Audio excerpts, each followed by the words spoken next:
because this is some material that I've just been thinking about over the last couple of months. I've thought about some parts of it for longer. But I don't think I've really resolved the problems that are in this, as you probably see when I get to the end. So it may be just that I'm setting up a puzzle, and I'll see what you make of it. So the starting point is the new essentialism that's become quite popular over the last few years, mainly through the work of Brian Ellis. And he's following on from the second great wave of essentialism, where the first would be Aristotelian, and Brian Ellis, I think, is following this more recent wave of essentialism that began with Kripke and through Putnam. Ellis doesn't actually refer to Kripke. He does in passing once or twice, but he isn't explicitly saying that he's following Kripke. But there's clearly this Kripke-Putnam kind of thing at work in his essentialism, because it's about essential properties of natural kinds. So it's where the argument from direct reference to essentialism gets extended to natural kinds. And of course Putnam took this theme up in The Meaning of Meaning and presented this more detailed argument. But Brian Ellis is not the only person thinking along these lines. We can also find similar things in Chris Sawyer, Crawford Elder, and Alexander Bird recently as well. Now, one thing that falls out of this essentialist view is the claim that the laws of nature are necessary. And this is something I've been working on, but I'm not going to say much about that today. But the idea is simply that if laws of nature are about the essential properties of natural kinds, then using the Kripke-Putnam analysis, using the essentialism, then of course it's necessary what the essential properties of natural kinds are, in that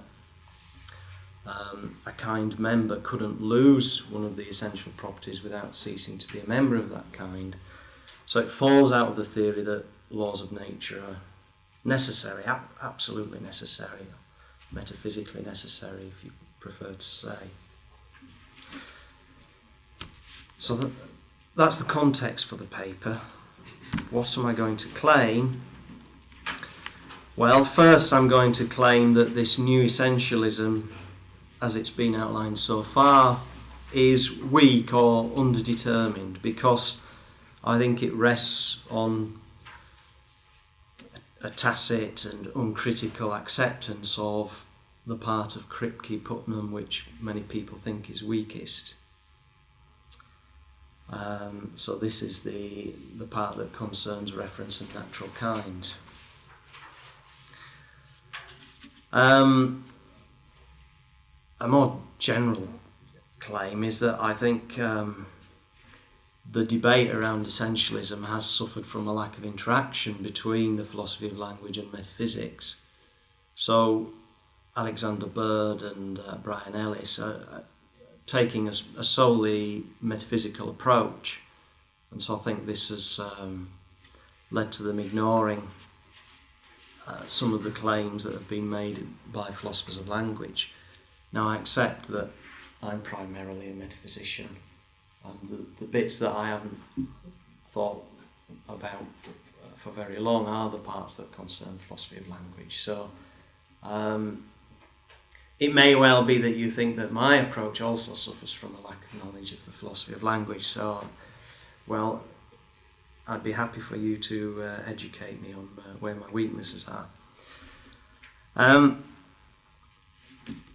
Next claim is, I think there's a strong empiricist line of attack against essentialism that the new essentialists largely ignore. Now, it may be that when we put these arguments to the new essentialists, they're able to come up with replies, but in their written statements so far, they haven't got replies to the empiricist line of attack. In fact, they don't discuss it. So it seems that the work is largely in ignorance of this line of attack. So I'm not saying that essentialism couldn't be salvaged, but I think the onus is on the new essentialists to come up with some response. Similarly, I think they ignore developments in the philosophy of language since Kripke-Putnam. So I think they've got this uncritical acceptance, and they haven't taken account of what some philosophers of language have said subsequently. In particular, Nathan Salmon's book, of which you can see the title of my paper is Imitation. Nathan Salmon isn't referred to, I think, in Ellis's books at all, and certainly not by Alexander Bird. So they may be able to reply to this line of objection, but it seems that they're ignoring it. But also, by the end of the paper, I hope to have shown that I think it is possible to accept a notion of natural kinds, but free of the essentialist baggage, which many people think has to come along with it. So my position would be to try to remain a realist about natural kinds, but not about essences. Whereas some of the metaphysicians working in this field think that if you've got natural kinds, then you must have essential properties. And what I'd like to come out of the paper, but I'm not sure.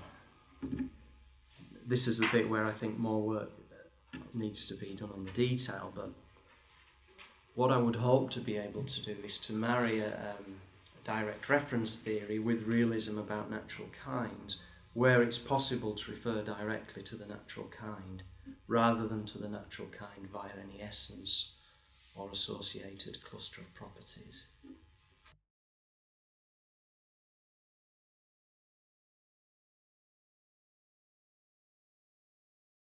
So let me begin by outlining Ellis's position in a bit more detail. So I would claim that all of Sawyer, Elder, Ellis and Bird are following Kripke, where he extends his essentialist thesis from individuals to natural kinds. Now I think they are following Kripke, even though they don't explicitly say that they are.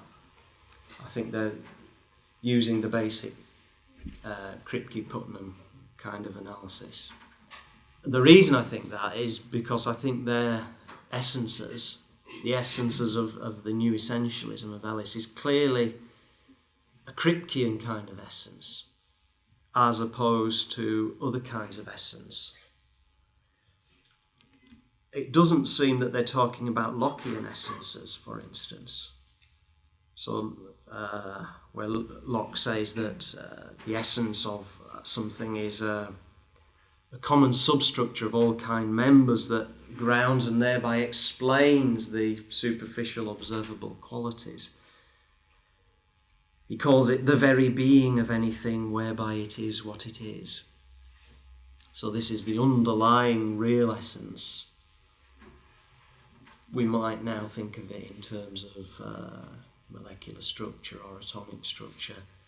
This is the underlying essence that explains why members of the kind have these shared superficial qualities.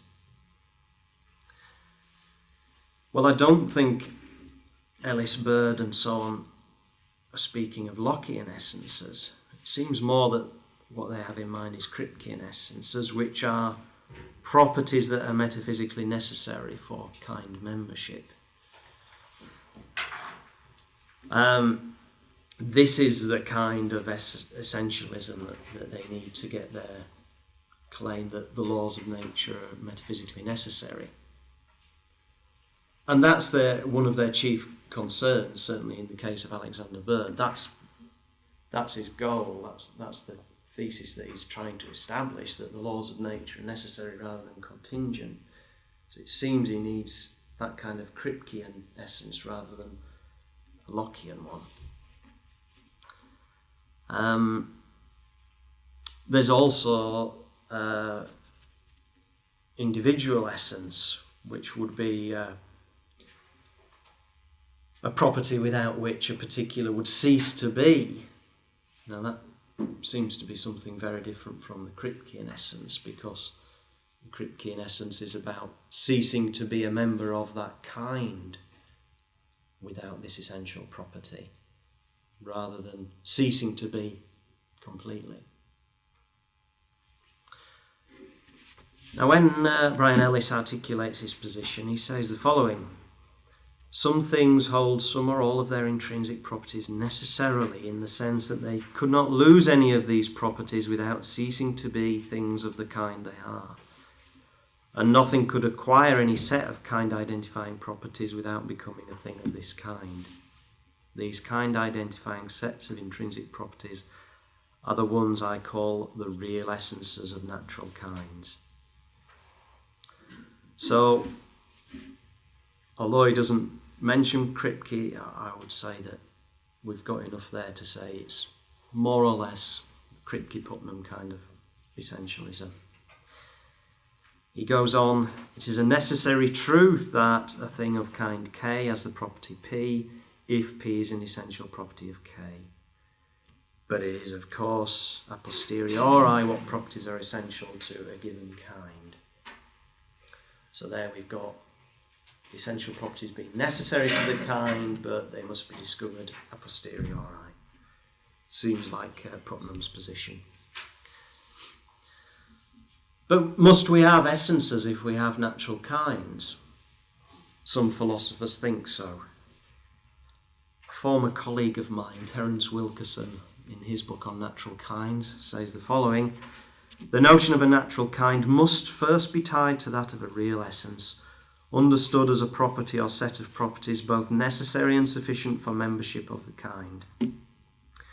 And he goes on, I believe that the commitment to natural kinds is a commitment to certain real essences that permit scientific generalization, and so on.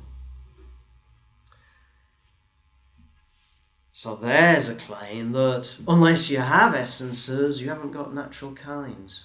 Commitment to natural kinds is a commitment to essences.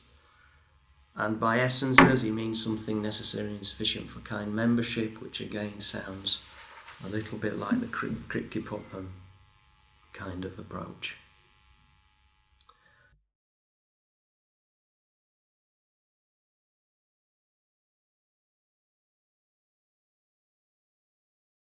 So, if there are natural kinds, does that mean that there must be essences? There's an old empiricist critique which says not. And this comes from Quine, Hugh Mellor and John Dupre, who are an odd collection of philosophers, really. You wouldn't think that they're natural allies. Well, certainly you wouldn't have thought Hugh Mellor would be any of the others. But they've said fairly similar things. In Quine's old paper on natural kinds, it tells us, of course, that there are no fixed essences. We can't make sense of this at all. Hugh Mellor, a bit later, said that, well, look, there couldn't be anything more to essence than just shared features of a kind. So empirically, this is all we could discover about a kind. So if we found some exemplars of a natural kind, such as the kind horse, we could see which of those properties were shared with other kind members, being four-legged, having a tail, and so on. Maybe if we were scientific enough, we could find something about the DNA structure of the kind. Whereas some of the properties of the kind members will not be shared. So some horses are white, some are brown, and so on. So all we can discover empirically is shared properties of kind members. There's nothing that's going to take us that step further, the metaphysical step, going from shared properties of kind members to essential properties of kind members. It seems to be a metaphysical ascent there to something extra. So that the empiricist critique is what warrants that metaphysical assent, which is an argument that John Dupre took up. And Dupre calls his position promiscuous realism, in that he allows that there are lots of different natural kinds, but where a natural kind is just a class of particulars identified by their shared qualities, but with no commitment to essences, because nothing in our experience could warrant this metaphysical assent.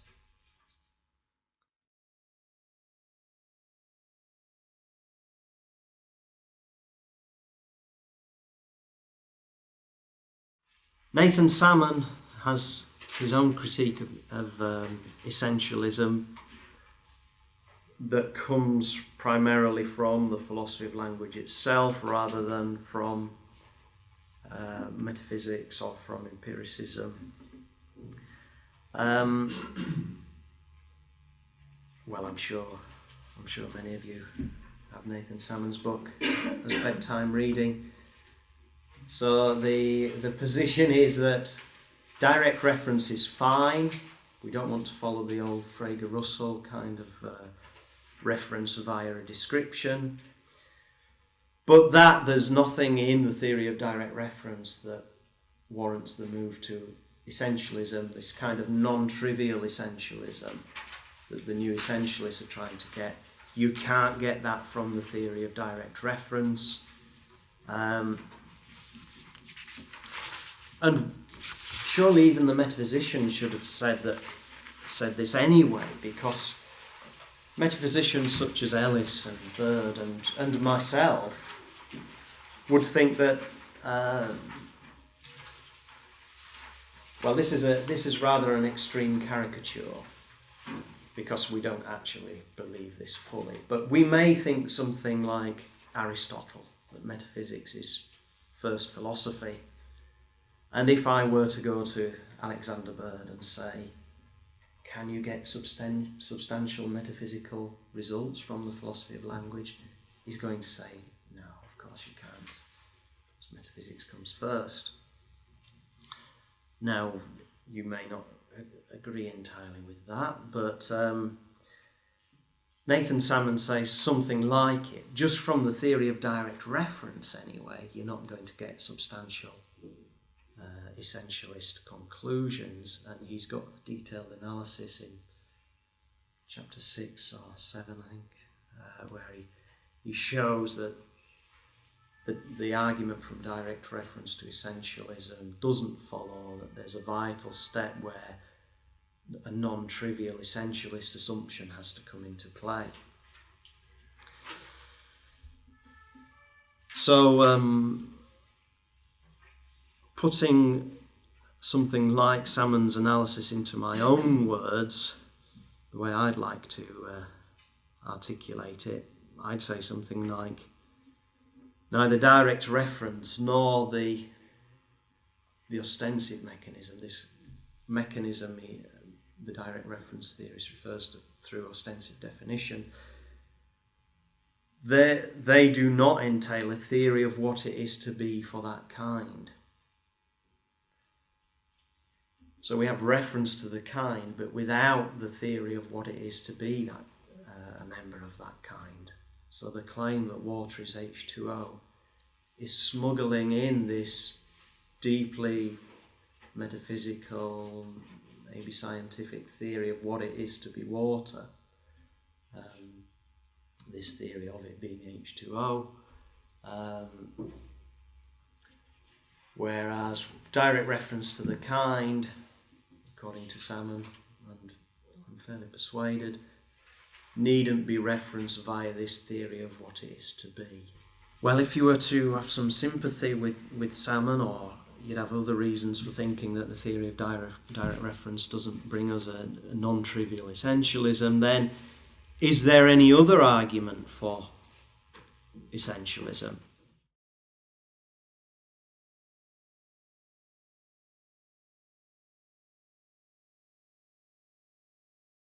Well, I think Ellis has Ellis does have another argument, which is basically a pragmatic or instrumental justification for essentialism.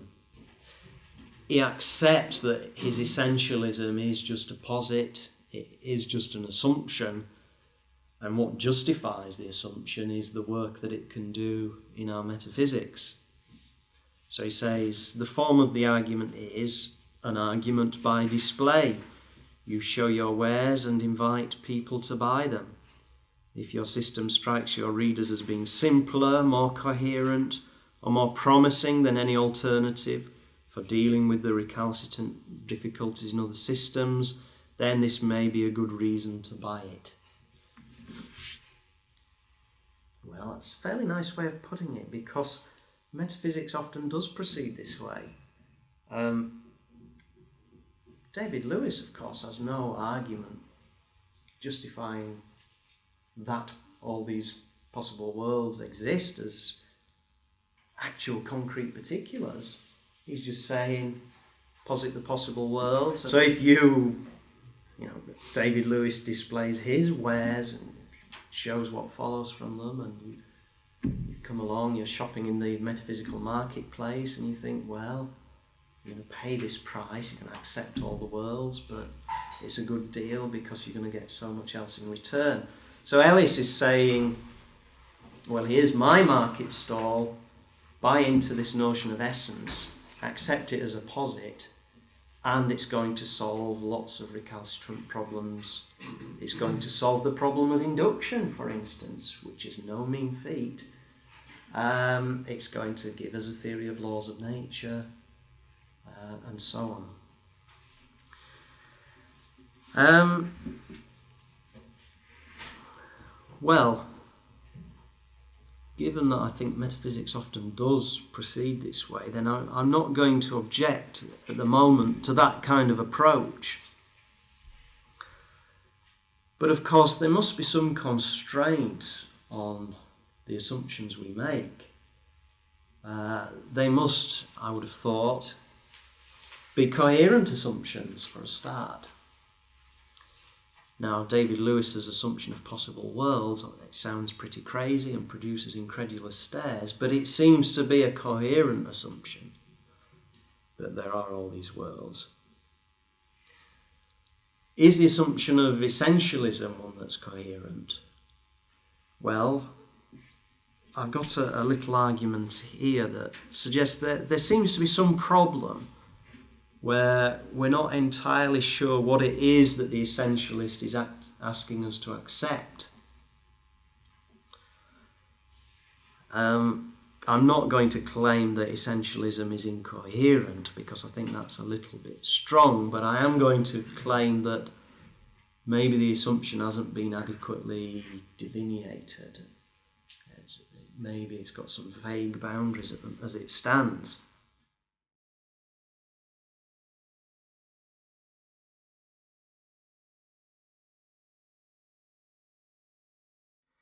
Because it seems to me that there's a fairly obvious objection to essentialism, which I'm calling the universal accidental objection.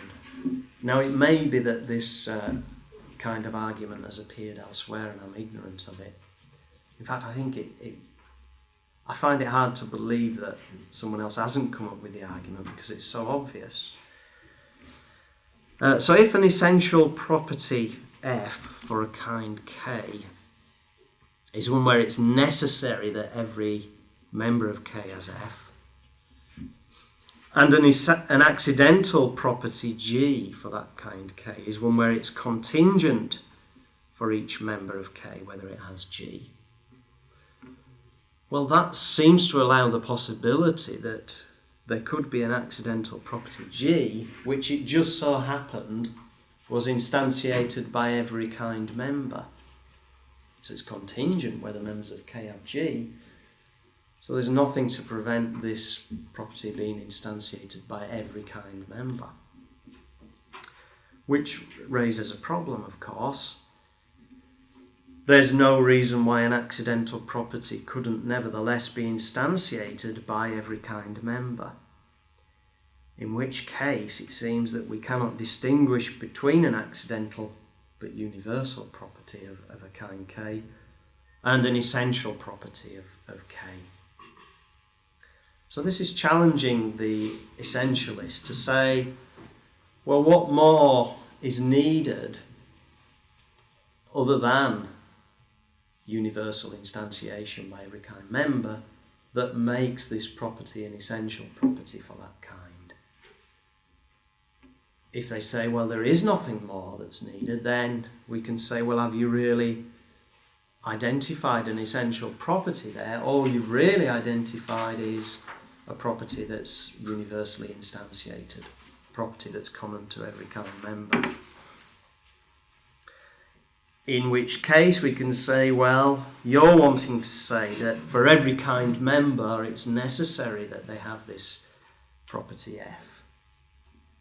So how, this is the question of the metaphysical assent again, how is the essentialist going to get from every member of K as property F to every member of K as property F necessarily?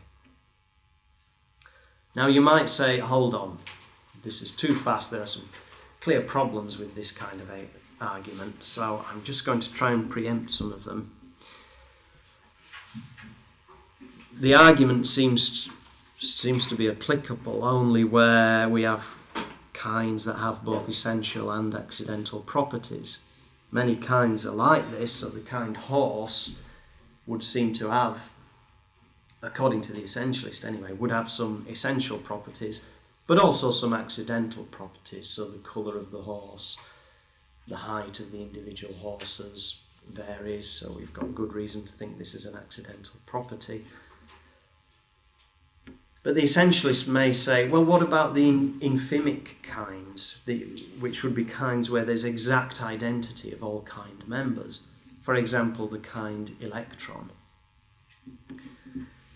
So they might say, right, well, it's clear in this case that we've got essential properties because a particular couldn't lack the property of having negative unit charge and still be an electron. Anything which didn't have all the properties required for electronhood wouldn't be an electron. Well, I'm not entirely sure that this would work, because it seems that the essential accidental distinction is simply inapplicable there, where you've got exact identity of all kind members. I don't know that you've got sufficient grounds for saying that because every kind member has the same set of properties, then those properties are essential. Now, the electron case, I may grant that to be an electron is to have this set of properties, but I don't know that means I couldn't, that there couldn't be a case where you had a kind where there was exact identity through all kind members, and yet there was subsequently to be some change in the properties of the kind members that still nevertheless allowed them to remain members of that kind. Here's another response that you might be tempted to produce. Can I ask you just one question on this? Yeah. Being called an electron, I mean, would that not be a candidate for being the accidental property of the electron, although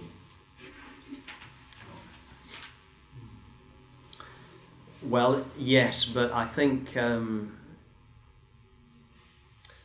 essentialists want to distinguish in some way between genuine and spurious properties. even spurious accidental properties. I mean, is it the case that an accidental property can be spuriously accidental?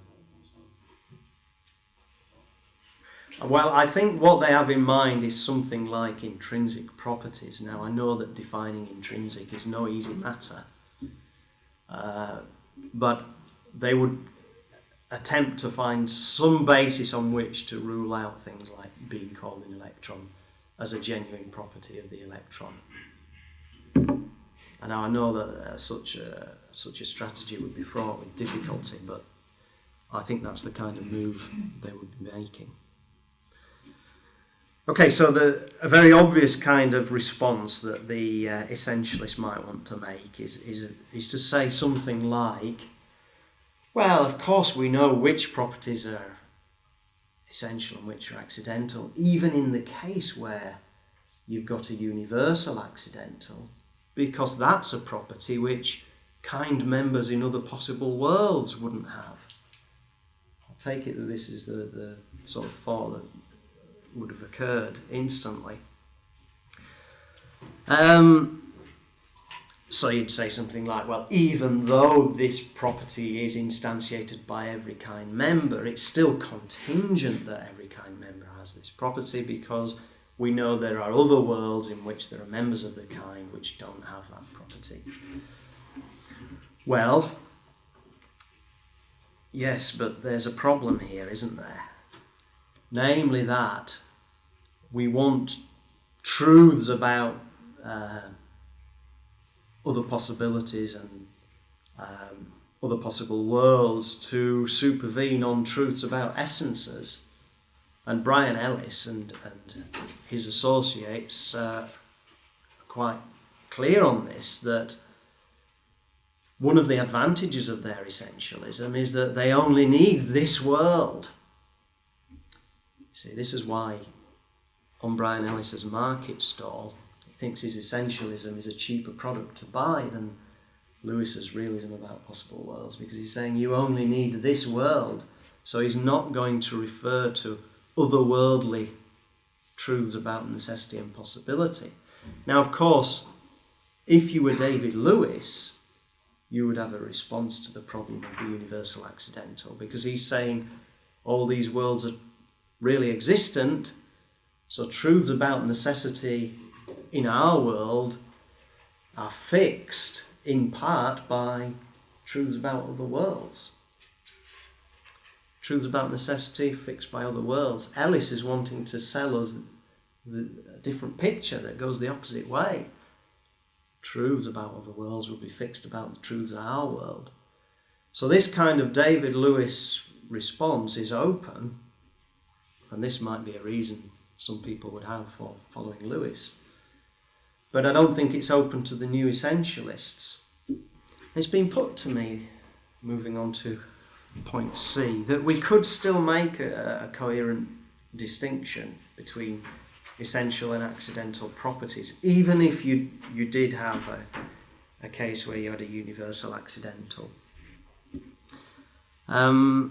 This would be if you said something like, well, essential properties, you can't fix them simply by extension, simply by those properties that are common to all kind members. You would have to add something extra. For instance, you might say, well, the essential properties are those grounded in the real essence of the kind.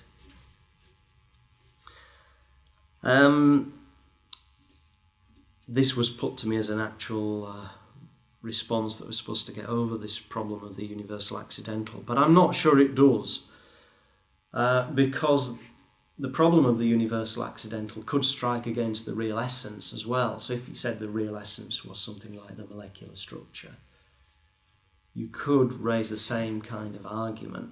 There may be some part of the molecular structure that's accidental to the kind, but it's just because it's contingent that kind members have this molecular structure, then it could be possible that every kind member has it. Or it may simply be that this kind of real essence is nothing more than a Lockean substructure, which of course is not the essence of the new essentialism, in which case I would refer my readers to point D, which is that even if you were to reject the kind of Kripke-Putnam-Ellis essentialism, you could still have natural kinds, and they could still have Lockean substructures. Indeed, Brian Ellis's original argument for kinds, or the first one he gives in the book, is an argument for kinds that makes no reference at all to essences. essences appear later in the book. His original argument for kinds is that there's no continuum in nature.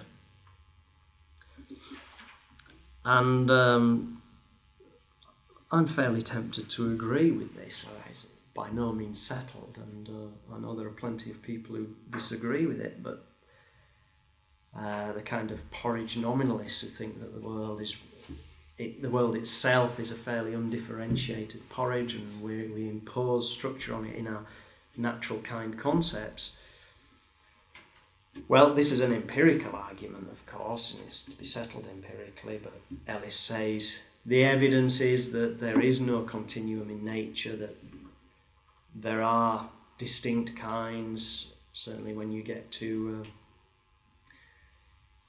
subatomic particles and so on. It's clear that there are divisions in nature. So this is a no continuum argument, where the kinds are distinguished just by being clusters of properties, empirically discoverable properties, shared properties of the kind, but without essences. And indeed, Quine, Meller and Dupré all have such kinds without essences.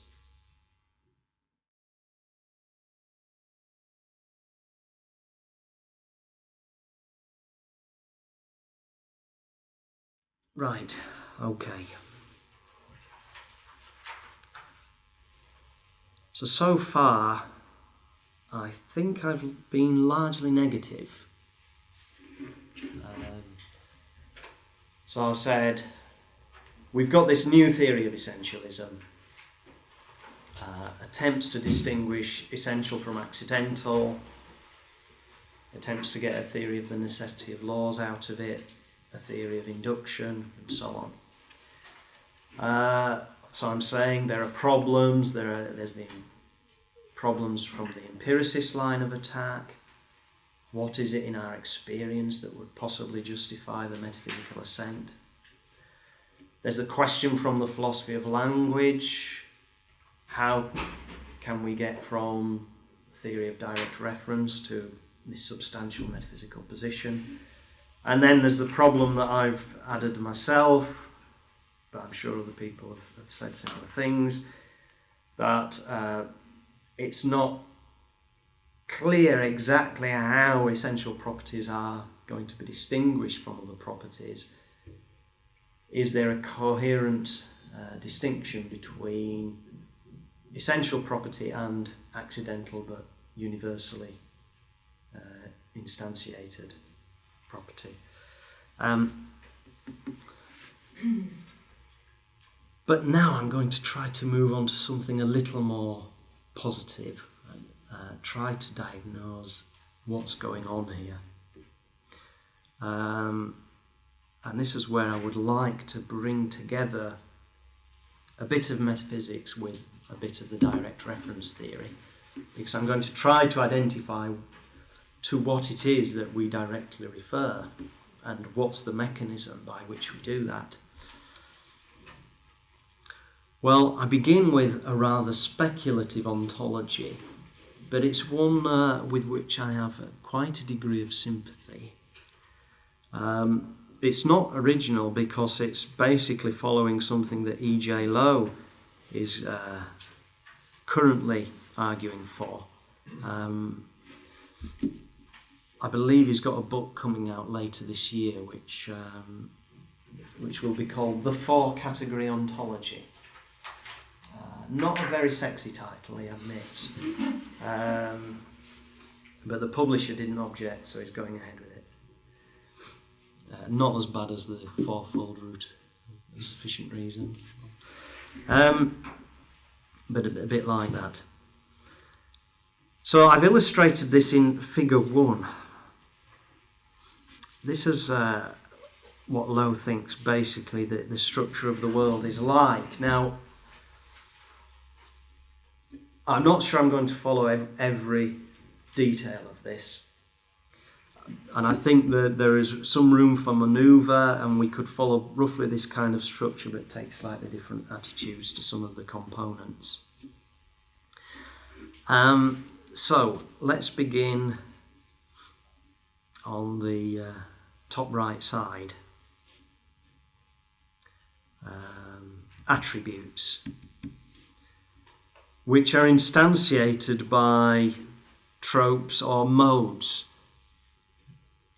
Jonathan Law likes to use the word modes because there's a Lockean influence on him. This is a Lockean term. It would probably be more common to think of these as tropes. So attributes such as redness, tallness, are instantiated by the tropes or modes, a particular redness, a particular tallness. Moving over to the left-hand side then, he thinks that attributes are not the only kind of universal, of course. We can also have kind universals, which he thinks are not reducible to attribute universals. Kinds such as the kind horse, triangle, water. And these are instantiated in particulars. So a particular horse instantiates the kind horse. Now, we can characterize things on the left-hand side using things on the right-hand side. So I can give a characterization of a horse in terms of its modes. So I can say this particular horse, I can describe it by saying that it's brown, 15 hands tall, four-legged, and so on. I can also characterize the kinds. I can characterize the kind horse in general in terms of the attributes, which gives me more or less the same.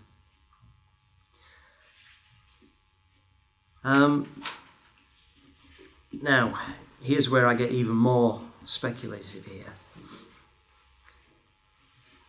Because I think one of the clues to solving this problem of reference and natural kinds is to think of this relation between the kind and object as the crucial relation. So that in some way I can refer to the kind via its instances, via the objects that instantiate it, but nevertheless refer directly to the kind. But the mechanism by which I refer to the kind is through identifying an instance. So my ostensive definition of the kind could be, would have to be through pointing at an exemplar. Now, I know E.J. Lowe has an Aristotelian kind of view where he's a realist about the universals as much as the particulars. So he's a realist about the kinds as well. So the kind horse is a thing. It's a substantial universal. But just as people in the past have been realists about universals and think of redness as a thing, then we can treat the kind horse or water as a thing, a real thing itself, and we can refer to that thing. Whereas we're not referring to the kind just via its attributes. So the sort of position I would like to explore is that what's necessary to the kind is the set of particulars that instantiates it, or some people think might constitute it if they were to be more of a nominalist than Lowe is. You might think, well, there's nothing more to the kind than the set of particulars that instantiate it. And I've got a bit more sympathy to that view after reading Gonzalo Rodriguez Pereira's recent book on resemblance nominalism, which some of you may have heard of.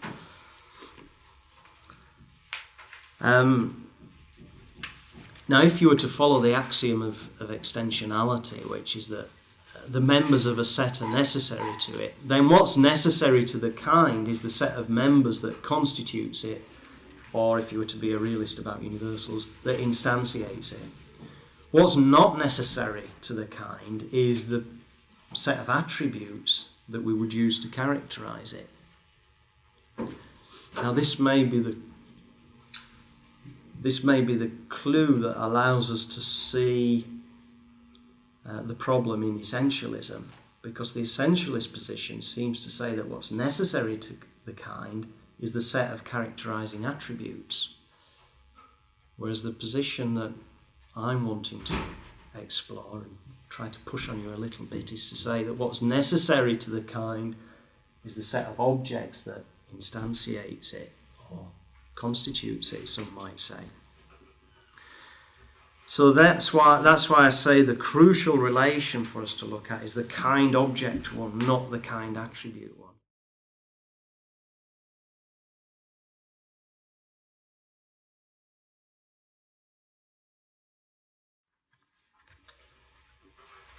So, what is it that we refer to when we refer to a natural kind?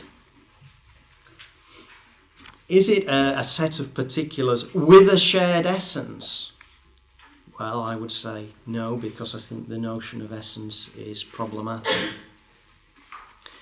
Is it a set of particulars that has a shared cluster of properties? Well, I think there are problems there, because there are problems if you're wanting to define the kind with necessary and sufficient conditions that are provided in terms of the shared cluster of properties. There are problems because we're not sure which of these properties are necessary. What makes this set of properties necessary and sufficient for kind membership? And could the kind, as a real thing, if you're going to take the four-category ontology seriously, could the kind's persistence be independent of, or in some degree detached from, the cluster of properties? I'm going to go on shortly to say that we could make sense of that the cluster of properties may not be so important for delineating the kind as we think. So this is why I think some kind of direct reference theory would be attractive, because what I'm referring to is the kind directly rather than via the cluster of shared properties, which seems to map on neatly to the whole direct reference argument that I must refer directly rather than via a description.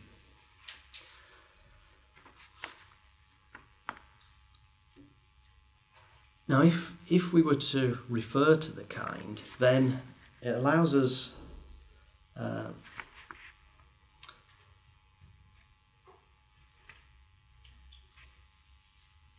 won't go on to fluid kinds just yet. I'll say something else first.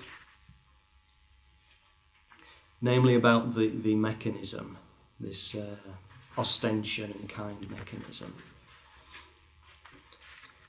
If you're going to permit many natural kinds, as I would like to do, then of course the possibility arises that a single particular object could be an instance of many different kinds. And this raises a problem for the ostension mechanism, in that when I point at a particular object, it may be an instance of a horse, maybe an instance of a quadruped, maybe an instance of the kind animal. Or I could point at a particular object, and it may be an instance of a statue, or an instance of marble, or it may instantiate just physical object. Now, according to the Kripke-Putnam kind of analysis, nature itself selects the kind, so that when I point at a sample of water, the argument is that nature itself selects H2O as being the thing to which I'm referring. Now this would solve the problem of reference if you go along with it, but many people find an implausibility in this, that nature itself, regardless of our intentions, could select this kind for us. And that's where Salmon says this is the essentialism smuggled in, saying that in pointing to water, you must be pointing to something which is H2O.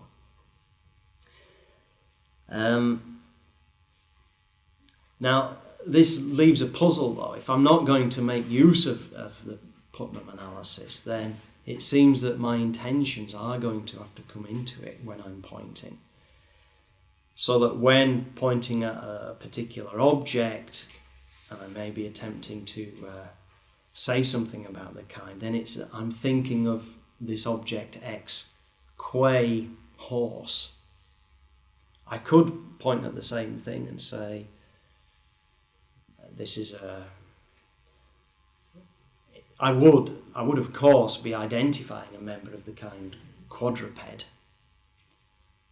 But then when I'm wanting to communicate with you, I may be saying, look, this is an object, and I'm interested in this object, quay quadruped.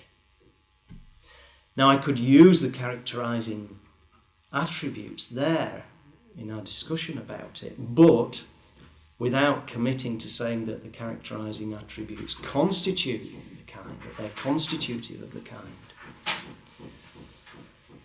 Well, that's fairly speculative, and I'm sure you're going to have various things to say on it, so I'll wait and hear what that is.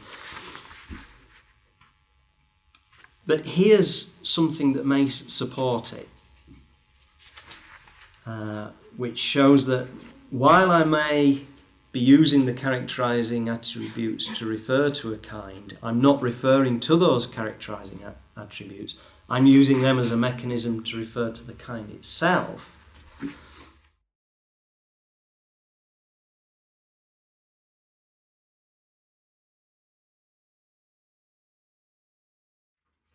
One thing that might tempt us to that is that if we were to accept any kind of fluidity in the notion of a kind. Now, by fluidity, I'm using the notion of a kind that we've got through biology, where we can think of kinds as evolving and surviving some changes in their characterizing attributes, so that we could have variation among kind members over time. Now, if you were to think that the kind is constituted by the set of objects, by the kind members, you'd want to say something like, there's a chain of similarity through the kind members. This is what makes them constitutive of the kind. But of course that chain of similarity could be understood four-dimensionally. If you allowed some evolution of the kind, then while a kind member in 2003 may not look exactly like a kind member in 2004, you could still have a chain of similarity running through the kind members. So this allows a change in characterizing attributes over time. But nevertheless, the individual objects form a resembling class because similarity is four-dimensional. Now, I think biology provides us with this model of evolving or fluid kinds, and I see no reason in principle why we couldn't extend the model to non-biological kinds. I'm not going to attempt to do that, but I'm saying that the notion isn't inconceivable, and we may be able to tolerate such changes. I don't think I need to give the human and gorilla kind as an example. I'm sure you've already inferred what's going on there. It could present some strange puzzles, couldn't it? Because in 2004 I could look at a gorilla and I'd be unsure whether or not it's a human, because it may just be that the kind has undergone some change. I'm sure it will take more than 1,000 years, although you never know, some human beings are already quite similar to gorillas. So in the year 3004, I can't simply look what looks like a human and what looks like a gorilla and automatically know that that means it's the same kind. I would have to know what's gone on in between and whether there's been a chain of similarity through the evolution and so on. Nevertheless, it again seems possible that by referring to the kind directly rather than via the characterizing attributes, rather than taking the characterizing attributes as essential to the kind, then I could, in referring to the humankind, be referring to something that in the year 3004 looks rather like a gorilla. Okay, I've spoken for an hour there, so a little bit tired, so I'll stop. Thank you very much, Steve.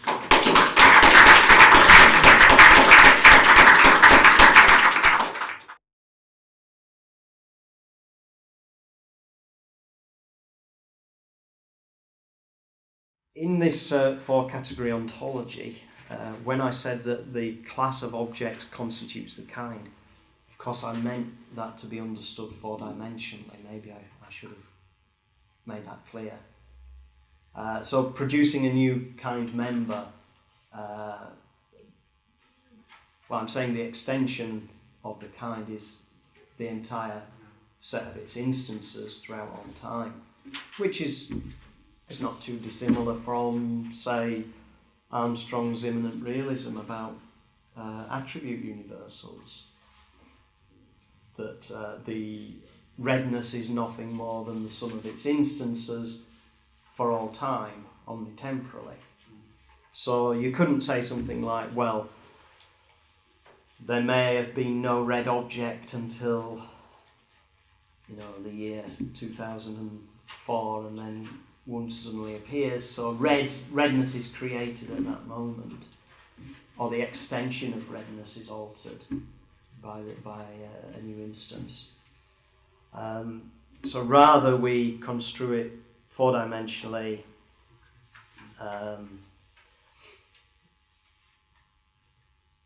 and I would, if you were to think, I feel some sympathy to the view that a kind is the set of its instances.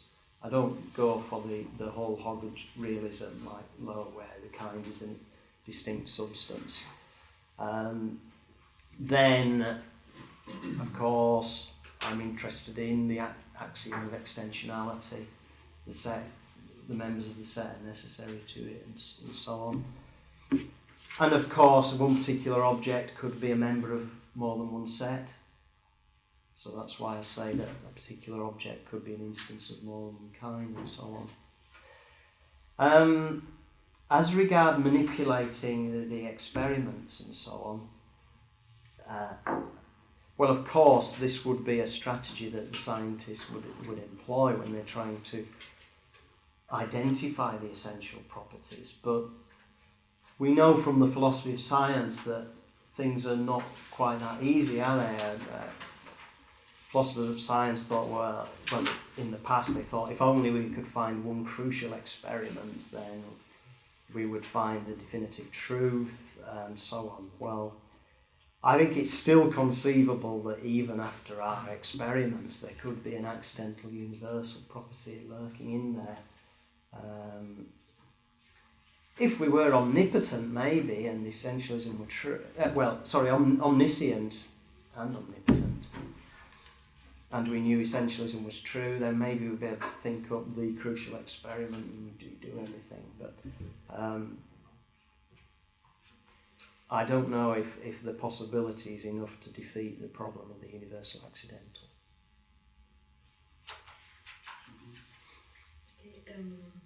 Just two remarks. First, from a historical perspective, wouldn't it be just easier to say that instead of Kripkean essence, it's just Aristotelian or Leibnizian's essence that Brian Ellis has in view.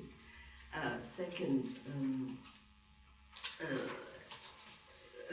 about the universal accidental argument. Again,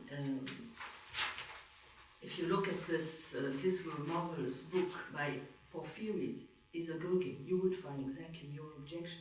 Ah. Yeah, I was sure someone Okay. must have said something. Third remark about Alice, I think, and I've been surprised by this, but maybe by the end of the talk I understood why you took it in that way.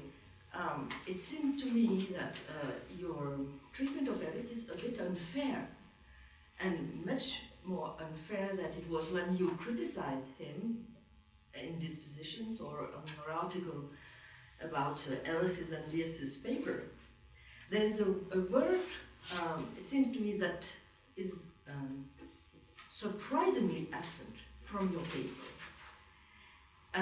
which is disposition, dispositional essentialism.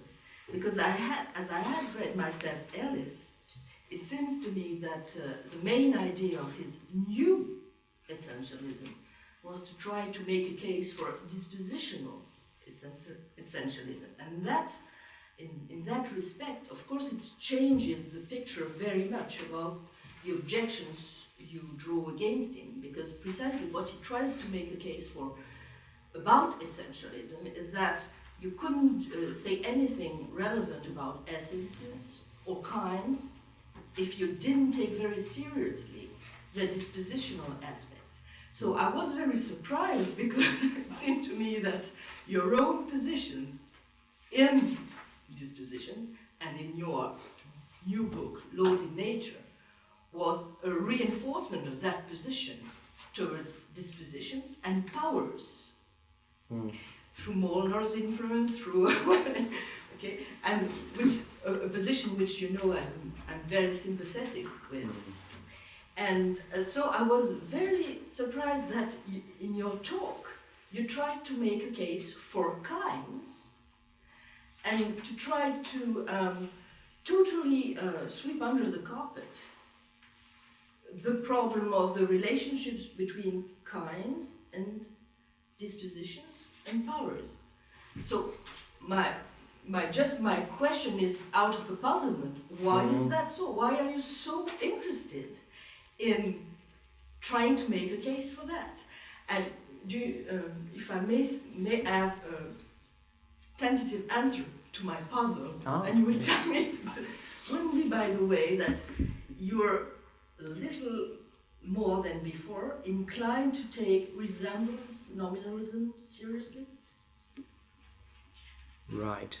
It may be that, yeah. I mean, I don't know if you know Gonzalo Rodriguez Pereira's book. That's why, because it seemed to me that it was, the end of your paper was exactly try to combat his arguments in favor of resemblance nominalism. Am I wrong? Because I did understand. Well, of course, really. I can't accept resemblance nominalism as Gonzalo outlines it, for one small reason.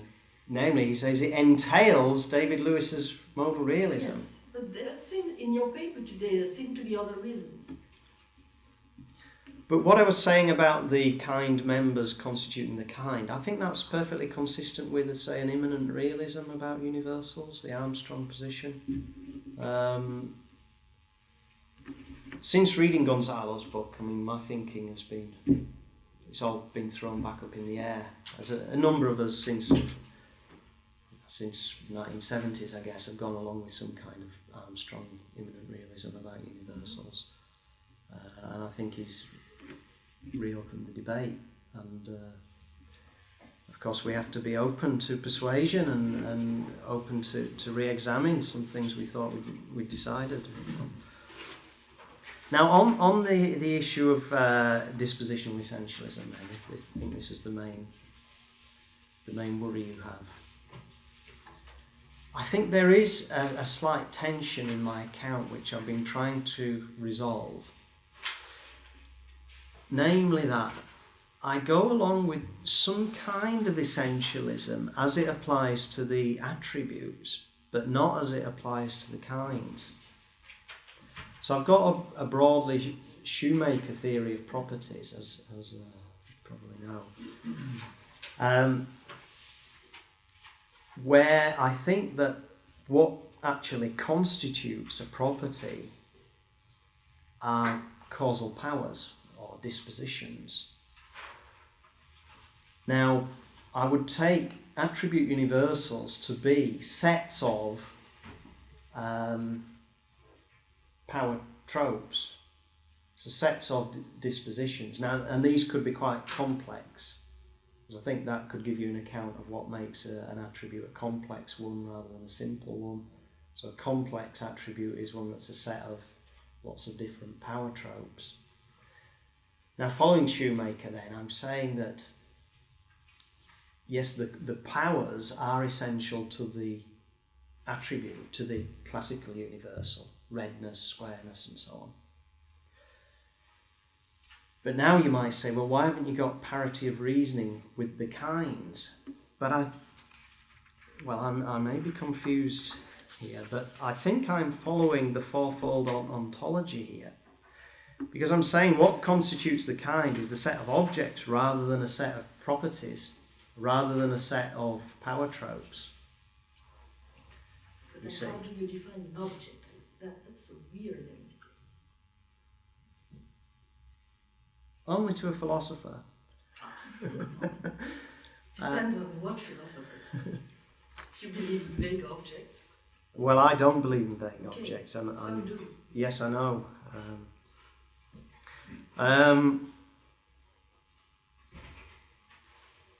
Well, if you're not going to give us objects, then you're not going to go along with the fourfold ontology. Not this fourfold ontology, anyway. Unless you were to say that the objects that constituted the kinds were vague, in which case the kind itself might be vague.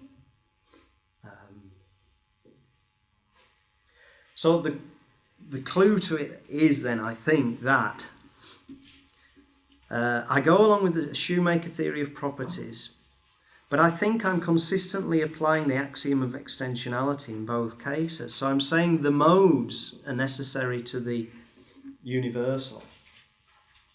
So the individual power tropes are necessary to the universal, so that whenever you've got this universal, then you've got one of the... Whenever this universal is instantiated, necessarily it's instantiated in this cluster of power tropes. But when the kind is instantiated, what's necessary? Following the axiom of extensionality, the objects that constitute the kind are what are essential to it, rather than the set of powers. But I would acknowledge that this is probably a departure from my earlier book, which did seem to endorse some notion of there being essential properties of natural kinds. But of course this was before Ellis brought out his book and gave more detail and inclined me to think about it. One final thing, Leibnizian essentialism, yes. My next major project is to write a paper on, it's going to be called Qualitative Leibnizianism, right? There's lots of essentialism in Leibniz, which is about particular objects having all their properties necessarily. And this is what people find bizarre, substances having everything true of them necessarily, so I could not have been but 5 feet 10 and so on. I think what Leibniz says there, okay, nobody's really going to go along with that anymore, but I think if you apply almost everything Leibniz says about substances to attributes, or classical universals, then I think we could get a decent theory out of that. So, say the causal powers of the attribute are necessary to it. They define its identity and so on.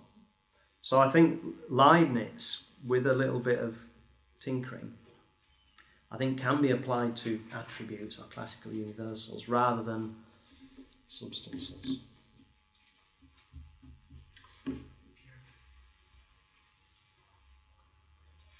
I think what I would have liked you to tell you more about is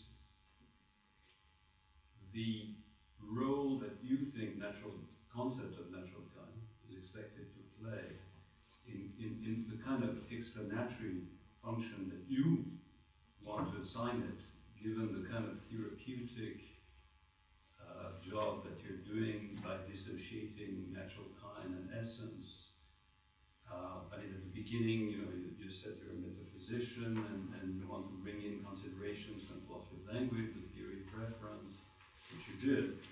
But you left us a little bit not really knowing what the major role that you assign to natural kinds as purified. I mean, the kind of empiricist attack of essentialism, the new essentialism that you're doing. We are left hanging a bit about, why do we need a notion of natural kind purified from some of its essentialist impurities, so to speak. And so, aren't you going to have a very weak notion, too weak a notion in a certain sense, when you define kinds as being constituted by the class of objects? I mean, okay, so there are the problems of objects, vague or not. But so you make the distinction between the class of objects as being constitutive of kinds as opposed to the class of attributes that objects or nodes instantiate. But prima facie, it seems really odd to say that, whether a particular gorilla instantiates the kind is really constituted. I mean, had not that particular gorilla been in existence, because his or her, mother and father just happened to really give rise or birth or whatever to that gorilla, that is constituted. That the kind would have been different had not that gorilla really been in existence. That's going to give you a very weak notion of kind. And I suppose that for kinds, for example, to be part of natural laws, as natural laws are going to do some kind of explanatory work in the philosophy of science, it looks as if really your notion, whether that, I guess, for water, for example, a particular water molecule matters to the kind, right? Had not that particular molecule really been there, then the kind would not be the same kind, right? Or, in any case, that goes back a little bit to Claudine's question. If you need a common notion of an object, as being part of the constitutive of the definition of kind, which will range through, gorillas, electrons, gold, viruses, and water. So I suppose that the class of objects that constitutes the kind water, what is it? Is it molecule? Or is it the? Are the objects, the set of objects constituting the kind water? Is it? Are these objects the molecules, for example? And so had not one particular molecule been in existence or been...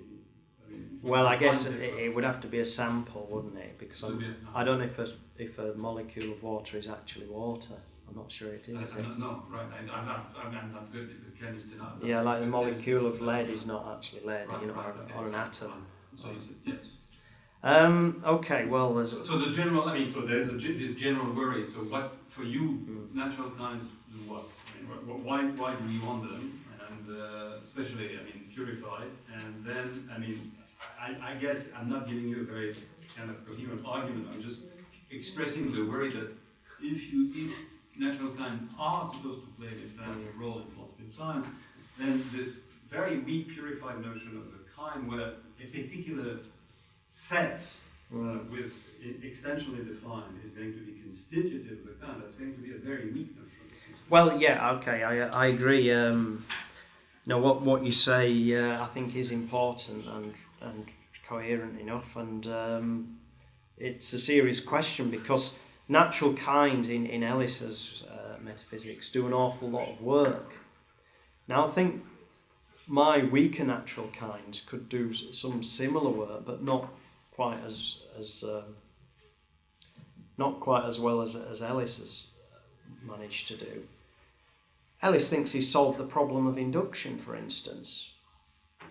But does anybody really believe he's solved the problem of induction? Does anyone believe we really can? I mean, with my weaker natural kinds, we can still make inductive inferences which for the most part will be reliable, but if we were to allow any kind of fluidity, then of course it may happen that the next instance is not exactly like all the previous instances that I've observed. So my inductive inference may fall. It may turn out to be false, but isn't that the kind of position we think must be the case anyway?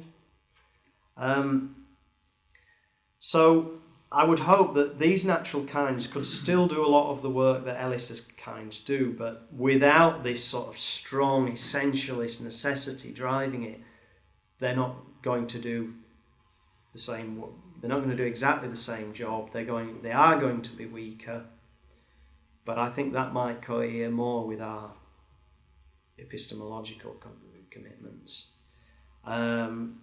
If I were to go along with Ellis and say laws of nature are essential properties of natural kind, I don't go along with that because I have some worries about the notion of a law of nature.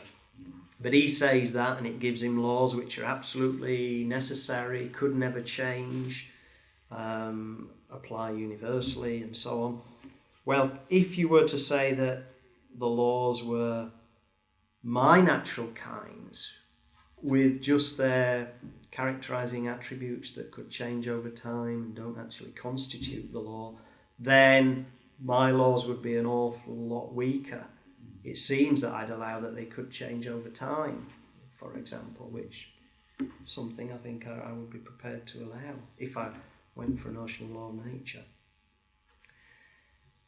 So, answer to that point is that they would do some epistemic scientific work for us, but not as much as Ellis. But did we ever really believe that Ellis had solved all the problems in the philosophy of science and metaphysics? It seems that the deal is just too good, you see, on his market stall. He's saying, buy this product and every problem you've ever had is going to be solved. David Armstrong said to me, he said, yes, he's very good, but he thinks he's solved all the problems. Armstrong's getting on a bit now and has become a bit more pragmatic in later life, and he thinks that no metaphysics could possibly do all this. Then so there's another point that you've raised, though, that I'd like to respond to, which is about with one fewer instance we would have a different kind. In one sense, yes, but in one sense, no.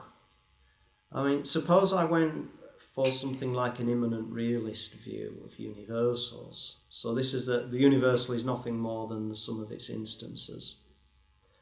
Well, of course, with one fewer instance, the universal has a slightly different extension, of course. Nevertheless, there is still a sense in which it is the same universal, viewed as, well, whatever you're going to take it to be. You could take it as an intention or something. You could try to define a class or whatever. The number of instances of redness don't seem to be essential to the nature of redness. One fewer instance, then the extension of redness is changed slightly, but the nature of it isn't. So I would want to argue something the same for kinds. There is a sense in which the kind is slightly different with one fewer instance, but its nature, the similarity which unites the kind members, is still going to be the same similarity, for instance. Can I just push I mean, why don't you give up the concept of natural kind? I mean, why don't you actually recognize that perhaps there are so many differences among traditionally recognized instances of natural kind that, in fact, the concept of a natural kind isn't natural kind. That is, I mean, what keeps you from actually doing that step? I mean, taking that further step. Why should you say that water and gorilla, viruses and electrons, all are instances of one and the same concept of natural kind. I don't think that I've got anything that compels me to retain natural kinds. I go along with the no continuum argument, but of course if you allowed any kind of fluidity, then in 1,000 years' time we might turn up we've got a continuum after all. But my notion of natural kind is weak enough that a kind is a set of resembling particular objects that's distinct from other sets of resembling particular objects. But say at the time of the Big Bang or 10 seconds after the Big Bang, they may well have been a continuum in nature, in which case there may have been no natural kinds. But then... It just happened to be a particular history in the universe where it's useful to have a concept of natural kind for the time being. Yeah, because it's useful for us to distinguish water from gin, for instance. But 10 seconds after the Big Bang, it may have not been useful because everything was just an undifferentiated mass of something.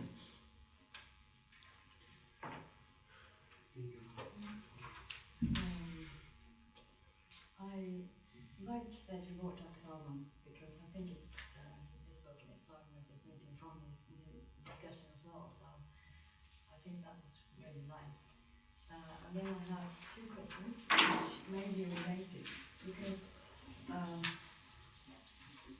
sometimes I had a difficulty with the sort of path that you're trying to take between theories of rigid destination and then some kind of nominalism. And I'm not really sure how you go about it. So the first question is more like, it's a small one. But when you try to define necessity in terms of the axiom of extensionality for natural kinds, I thought that modality necessity was something intentional and that, it just strikes me as odd. And I don't know really, you can use another notion of necessity. It depends on what kind of necessity you're talking about. So that's, yeah, you can ask that. Well, there's this isn't supposed to be any kind of strong necessity. It's just the axiom of extensionality from set theory.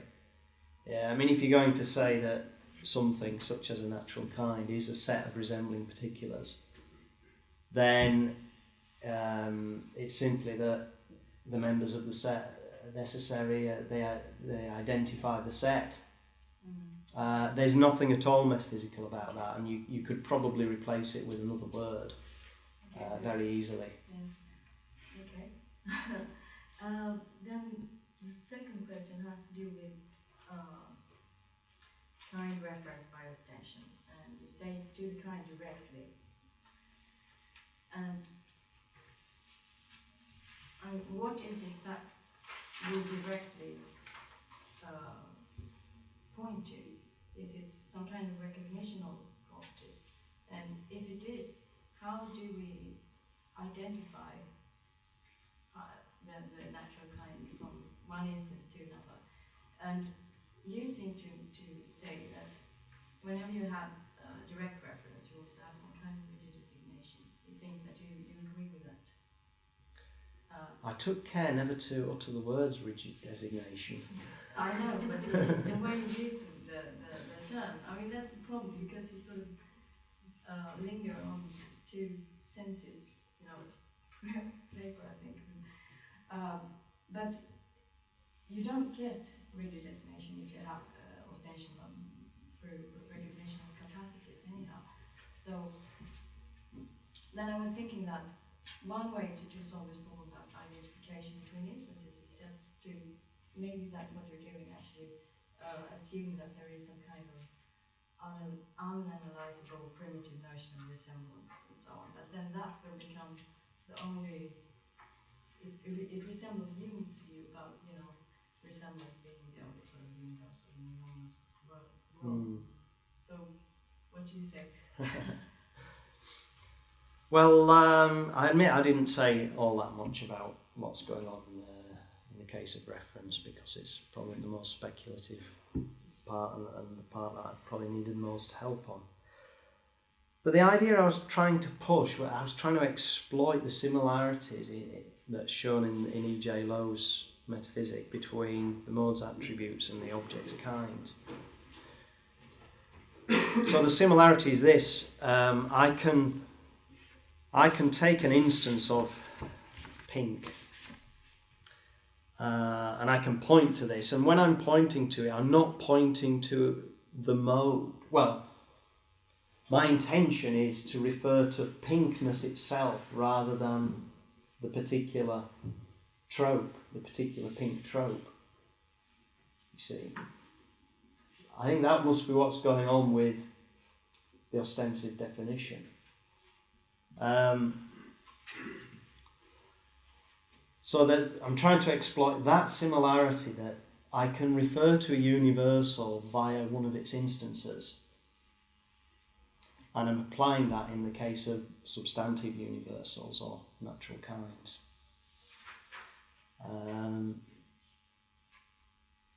Is that any use, or do you want something more than that? So you mean that you don't actually point to the object, but you point to one of the properties on the object? No. No, so well, in the case of kind, so we've got the one case where I can refer to an attribute or a classical universal via a trope, via one of its instances, pinkness, via a pink trope. Analogously, I can refer to the horse kind, hoarseness. Now, obviously, hoarseness as a kind isn't itself the sort of object that you could have in this room. Some people think they're nevertheless still objects, still things, like E.J. Lowe thinks they are substances. But they're not the kind of substance that you would have here. So you couldn't have hoarseness in front of you, ever. But you can have a particular horse. So you can have an instance of the universal. Exactly the same with classical universals. I could never have pinkness qua universal. But I can have an instance of it. I can have a pink trope. So my reference to the universal has to be via the instances. Of course, the whole of pinkness is here in a sense, because there's an exact identity running through all the instances. But then, ditto for hoarseness. If you're going to be serious about natural kinds, you could say, well, the kind horse is indeed fully instantiated in all its instances. So there is a sense in which hoarseness is here whenever a horse is here. Just like pinkness is here whenever a pink trope is here. And that's what I'm trying to get at when I make the ostensive definition. When I say this is pinkness, of course it's a pink trope, but it instantiates the universal. Here is a horse, it instantiates the universal hoarseness, and it's that I'm trying to latch onto, rather than a cluster of characterising attributes. But the analogy is not so smooth, because the pink trope instantiates only one attribute, so you can point to it and in fact point to the universal, and the object instantiates many kinds. Oh, so I think the same would go, because it instantiates colour and redness, if you think pink is a kind of redness. So there could still be some. You could still ask me questions. So when the horse walks in, and I say horse, you say, now, what exactly do you mean? Is it the universal animal? Is it the universal quadruped? And that's when I might have to bring in the characterising attributes to narrow down exactly. Just as in the case of pinkness, I could say, well, no, I'm referring to the colour of the object and in the particular shade. But if you mean natural properties. I'm not convinced, but sorry, Jérôme. I try to keep track of Jérôme, except for myself. Yeah, just if you want to refer to natural attributes, then you only have one possibility, not several. Only if you have Well, Of course, some people think that they go for a sparse theory of properties and think that there's a determinate determinable relation and only the determinables are the real properties. So they would be saying that nature itself picks out the property, that which is the sort of thing in the Kripke-Putnam story. When you find a sample of water, nature picks out for you that by same substance as this, you mean H2O. You see, now, is it really any more plausible in the case of universals, what we mean by a natural property? Does nature automatically select for us the universals we're referring to when I say this is if I say same properties as this, does nature automatically select for us the sparse determinable universal? Problem there, if you say only determinables exist, is you end up on a reductive program and end up saying strange things like there are only really three properties, three different kinds of property. Armstrong has said that such things may be possible, but I'm not so sure. Yeah, for kinds you only have you would have determinate properties. Well, yeah, if you thought that only determinables were real properties, then you could go down the same line, yeah. But then you may say things like horse isn't a real kind. You may end up just speaking about DNAs, or you may end up just speaking about subatomic particles and saying something like there are only 8 natural kinds. But some people think that that's a reductio of that kind of analysis. I have a small general remark and a question. So you have claimed that the notion of essence is problematic. Really, you have only shown that the distinction between accidental and essential properties is not essential, I should say, to the definition of kinds, and to maybe inessential to explain our capacity to refer to kinds. But of course, there are many other applications. There might be, at least, other applications for the notion of essence. And when you, in your answer to Claudine, you used phrases like, you asked questions like, of the form, is an entity necessary to another entity, or is an entity a necessary instantiation of another entity? And it might be argued, if you follow Wittgenstein's work, that these questions are best framed not in terms of necessity, but in terms of essence, which is a more fine-grained notion than necessity. So, I'm not particularly an essentialist, but I think you have not shown that the notion of essence is problematic. You have just shown, which is important, of course, if you're right, that the distinction between accidental and essential properties is not necessary to define kinds. That's the general remark. And it's a question about, because I'm not sure I've got your notion of kinds. So if 3004 is a porridge-like world, and if there is a continuous line from me to this porridge world and from every other object existing now to this porridge-like world, so your view entails that there are no humans now, or maybe I haven't understood the implication. Or well, if in 3004 it's a porridge world, then all the kinds will have merged into one and become undifferentiated, won't they? I did. Okay. Although I said that kinds could survive a change in their superficial qualities, I wouldn't want to commit to kinds surviving any possible change, because kinds can come and go as human beings did. In that case, the proper description of the kind should be humans now, and not humans to go. And humans now is not a directly referring term, it is a description. Humans now means all the humans existing now, which is, I'm puzzled by the legal status of the phrase humans in 1,000 years or even also now, which seem to me to be descriptive terms rather than directly referring ones. Well, I was trying to avoid that. Is it consistent? I was trying to. Well, I hope so. Maybe it's not. You could put me right. I mean, I'm saying that in referring to the kind, I'm referring to the entire set of members omnitemporally. If you're going to go for this view that the members constitute the kind, or that the kind is nothing more than the sum of its instances.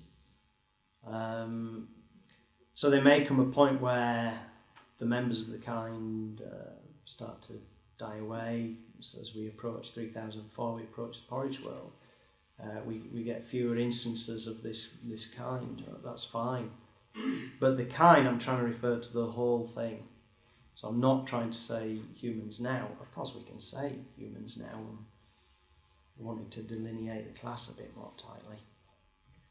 On your first point, I agree that this paper has limited aims, and there may be senses of essentialism which are fine. For example, I'm quite happy to allow that there are Lockean essences.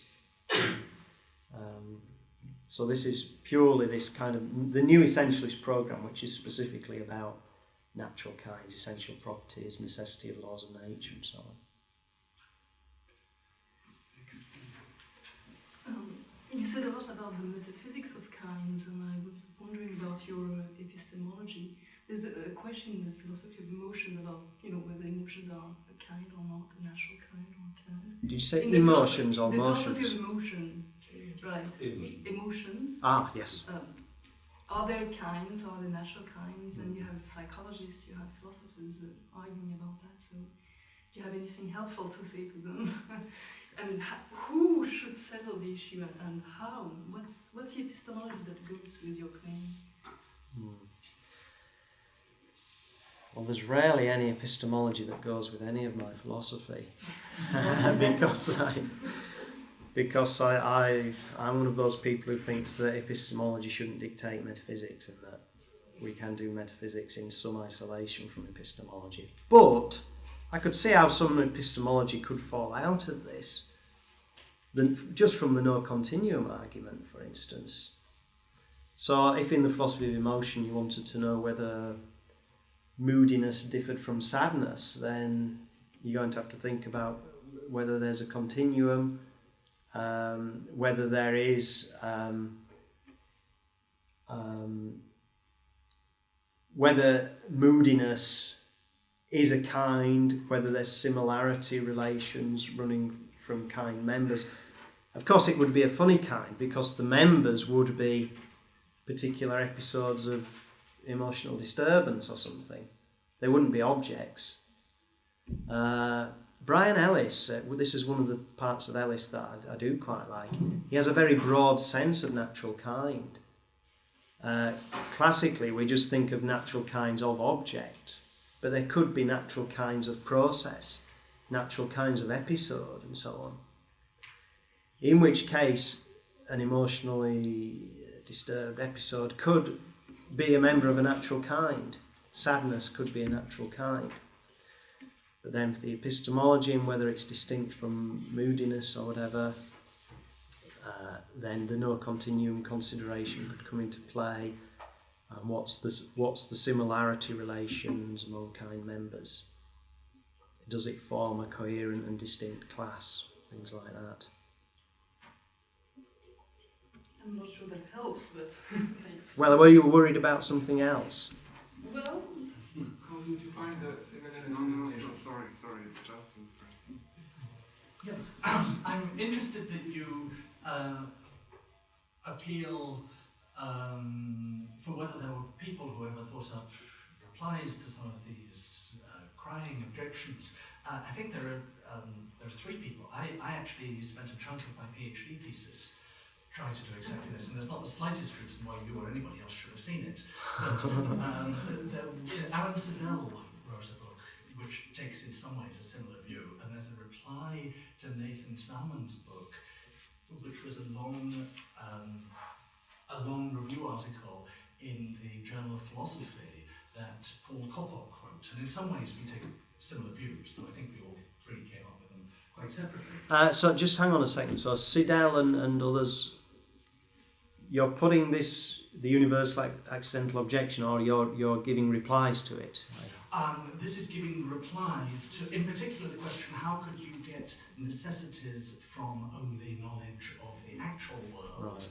and a bit of philosophy of language? That, in a way, that's the Kripke-Putnam project, and Salmon comes up with his reply, and there was a certain move made in response. And I have to say, I think that there's more going for it than you have.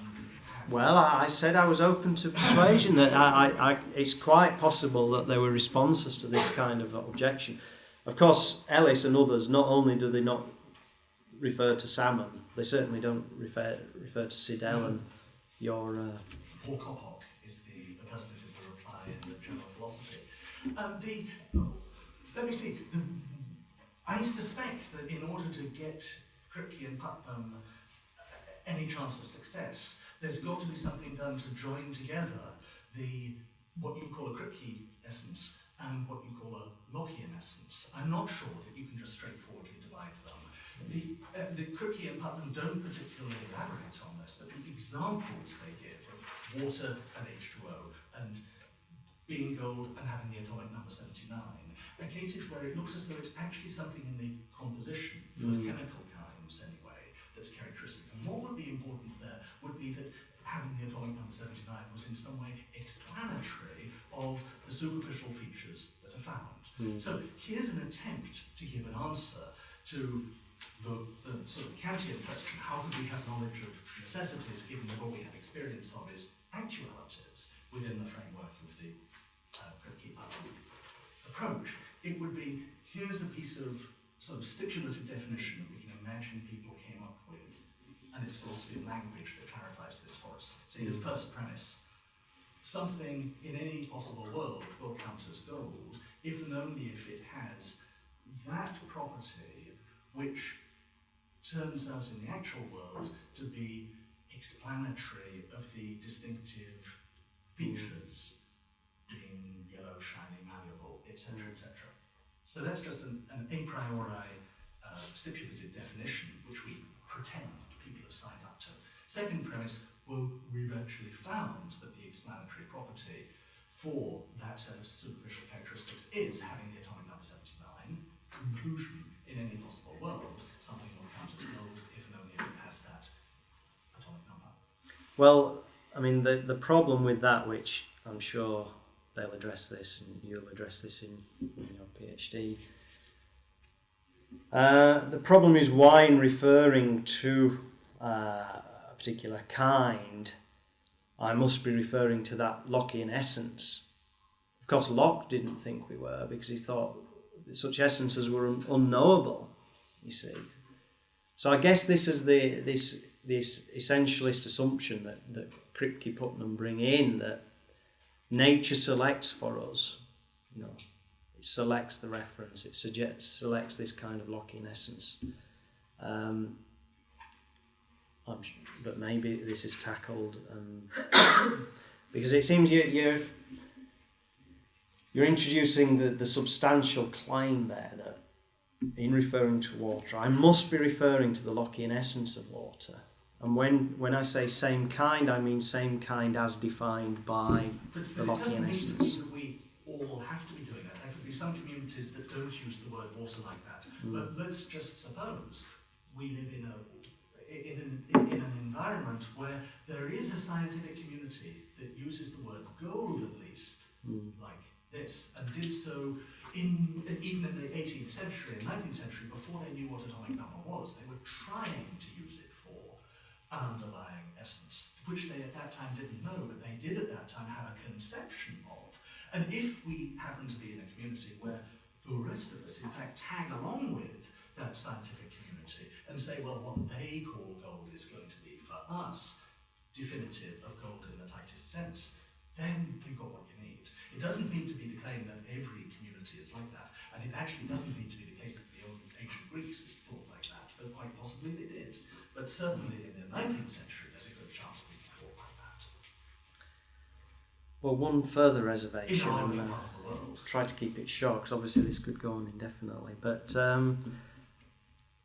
if one were to make the move to a more Lockean sense of essence, then are you going to lose the kind of necessity that that we wanted? You know, can we really match up the metaphysical necessity that Brian Ellis wants with this kind of Lockean essence?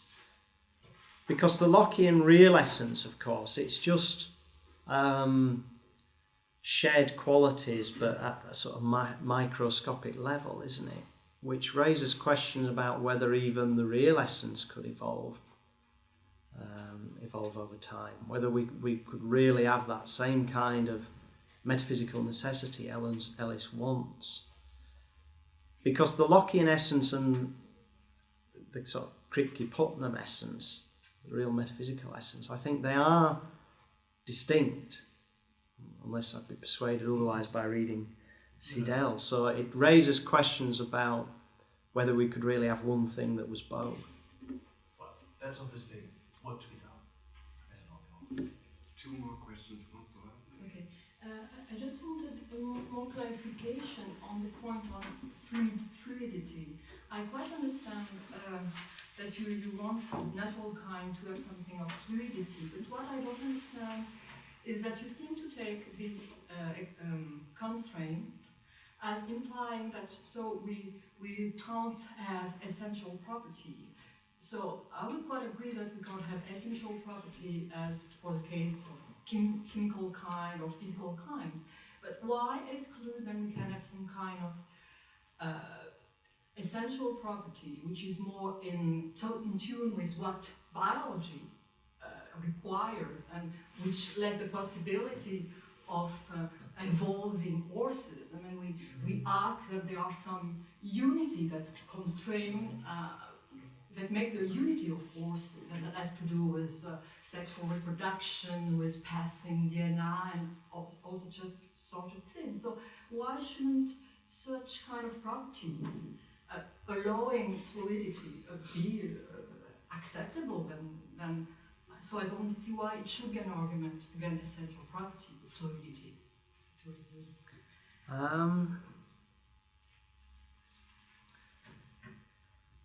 Well,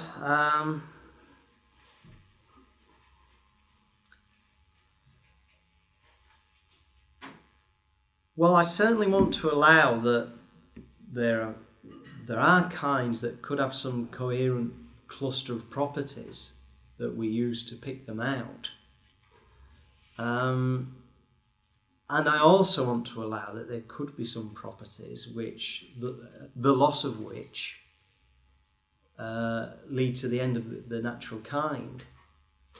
So, come the day near 3004 when, say, there cease to be things that have the same DNA as us, it could lead to the end of the natural kind.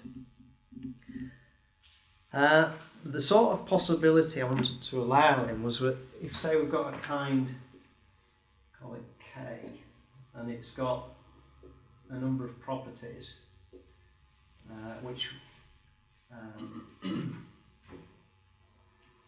which are associated with it and which allow the similarities running through the kind. So the sort of possibility I'm wanting to allow is that this could be a coherent kind, even though any one of the properties might be lost, and yet it still remain that kind. But of course I also allow the possibility that there could be some properties which are lost and it just ceases to be the kind. But I think we can make sense of that without the assumption of essentialism to do the work.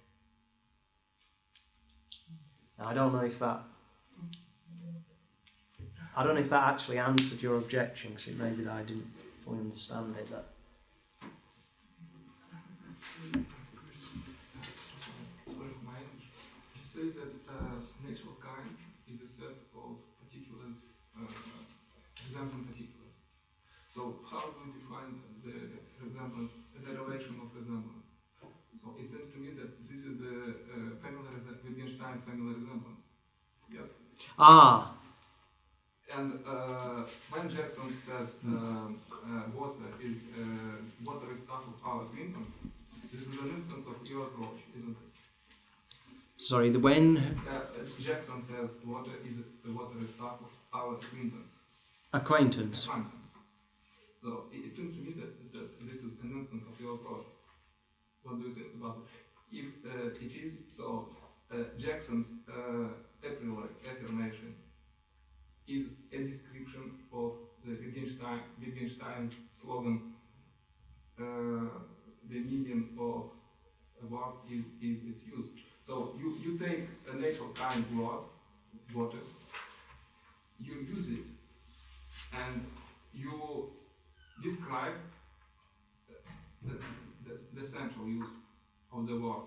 So it seems to me that your approach, your natural kind, I could resume natural kind is the natural kind word. So it's equivalent a set of particulars with family resemblance relation between them. What do you think about it?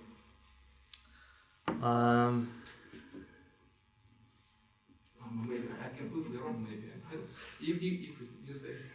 Well, there could be something in it, but I'm a little bit sceptical about Wittgenstein's notion of family resemblance. That's the problem. How do we define the resemblance relation between the particulars? With great difficulty. In Gonzalo Rodriguez Pereira's book, ultimately it's accepted as primitive. In his resemblance nominalism, of course, resemblances are used to analyse what the universals are. So you couldn't say that A and B resemble if they share the same properties, because he's wanting to say resemblances actually constitute the properties. So he has to invoke it as a primitive. And then there's still an awful lot of work for him to do because of the imperfect community objection and so on. And so he has to give an analysis where in the same set it's not just that A and B resemble, but any two pairs resemble and so on. So I think there could be some work done on resemblance, which might allow us to say it's something a bit more than mere family resemblance, as Wittgenstein's outlined it. And nor would I want to say that the kind was a word, which I would take the kind to be something in the world where the resemblances between kind members are objective. They are things in the world. They're not at all something mind dependent, even though my resemblance may, at the bottom of it all, be primitive. Thank you very much, Stephen.